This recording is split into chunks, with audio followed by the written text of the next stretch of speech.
Hey everyone, so this is my last Gymnastics Rings workout before I switch over to a new programming block. I've started to stagnate, so this is kind of the last of, I guess, what you've been seeing in terms of my training. I've been working towards the muscle up pretty diligently. This is just me doing a little bit of a warm up. I like to incorporate bands into the warm up so I don't fatigue myself, but I get kind of a nice pull. Um, Essentially, what I'm doing is I've been using lighter and lighter bands in training.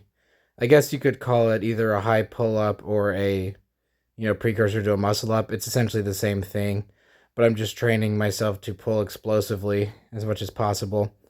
So I believe this is about 15 pounds of resistance, and then now I'm doing completely unassisted.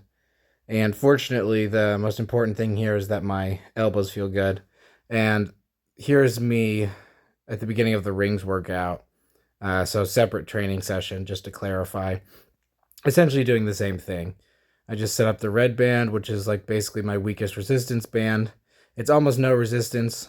And then I try to do unassisted and see how that goes.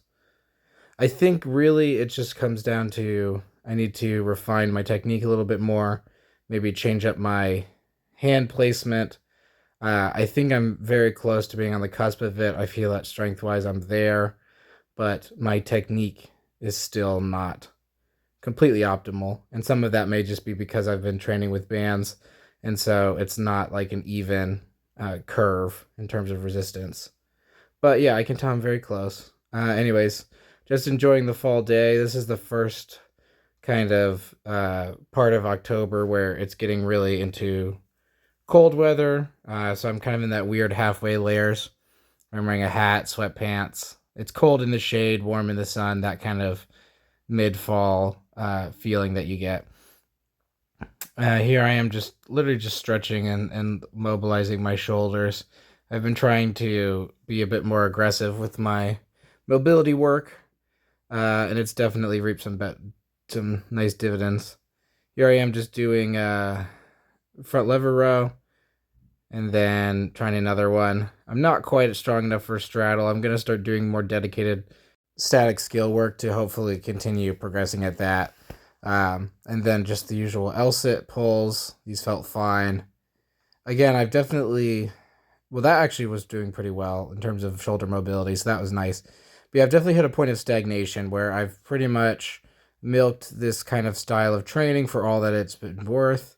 This sort of, I wouldn't necessarily call it full body, but like kind of integrating different skills, having a bit of strength work, a bit of statics, this sort of like everything at once approach was working pretty well for a while, but now I've just gotten to the point where I need to break it up into more specialized. So I'll be planning to do basically a bent arm, straight arm split. And for those of you who are not aware of it, this is basically a calisthenics, gymnastics, strength training, programming split specific to those kind of skills. So essentially, you have one dedicated day for straight arm strength. So that is your more traditional like calisthenic skills. It can be stuff like front levers, back levers, planche, whatever. Those things that are very high skill demand and basically are isometric skills. You put all of those in a single day, and then you have a bent arm day, which is just more of your bread and butter strength training, your dips, your pull ups, your rows, etc. And so that allows you to really emphasize skill work on the days you need it while making sure that you're still shoring up your weaknesses in terms of just general strength. That's my training partner just ripping it out as usual. Again, these felt fine, nothing crazy. I just noticed that I've hit a wall in terms of progression, and so I can tell that my body needs to acclimate. I don't switch programming too much or too drastically. I think most people get a little too overzealous with that. And then here, this was pretty interesting. So that's the closest I've gotten to a full shoulder stand. Obviously, it was a really sloppy disaster, but it's the highest my hips have been. Anyways, I think people usually are too eager to switch programs as soon as they see any sort of reason to change, or they just get bored of it. But I'm definitely somebody who I've learned over time to have the discipline to stick with a program and milk it for all it's worth. if anything, I actually have the tendency to kind of over milk it where I've just hit the point of total stagnation.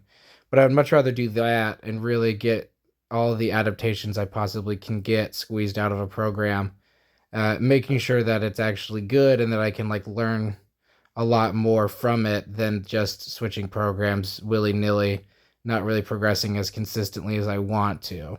Obviously, there's a little bit of free form in terms of how I do it. I'm pretty intuitive with like the sets, reps, etc.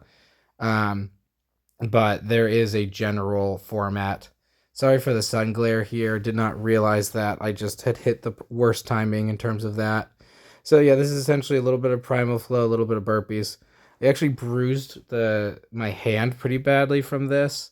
I think just from landing hard, and then I gave myself a little bit of a calf injury slash plantar fasciitis. So I think this was a bit too much high impact during an already very high impact training cycle. As much as I enjoy burpees and primal flow, I do have to keep that in mind uh, going forward because I have been incorporating a lot of ballistic lifts in terms of Olympic weightlifting. I've started doing more just traditional strength work again, barbells, specifically, squatting, pulls, that kind of thing. And so I have to keep in mind that I'm just putting my tissues through a lot of impact, and they tend to get very finicky if I go over that. My body doesn't tolerate impact beyond a certain point, and it lets me know right away. And sometimes that's separate even from fatigue, where I don't necessarily feel fatigue, but my body is just too beaten up, and my joints let me know what's going on and that I need to pull back. I'm pretty excited to start the new training block. I based a lot of it on two books that I've been reading, which is Neuromass, which has the idea of neurosets, which is essentially a very specific way of programming that I will kind of go into in future videos. It's really interesting, and I think I'm going to get great adaptations from it. And then I've also been reading the second edition of Overcoming Gravity by Stephen Lowe, which is a pretty definitive bodyweight training book, just from a kind of gymnastics strength perspective. It's really almost like reading a textbook, which at this stage of my training is actually quite helpful because I find most books are not advanced enough, or they don't really give me any information that I haven't already acquired somewhere else. And so I'm just going and doing the deep dives at this point in terms of skill development, just to really push myself into that advanced territory, which is what I've been shooting for the last year. If you enjoyed this, make sure to like and subscribe and share.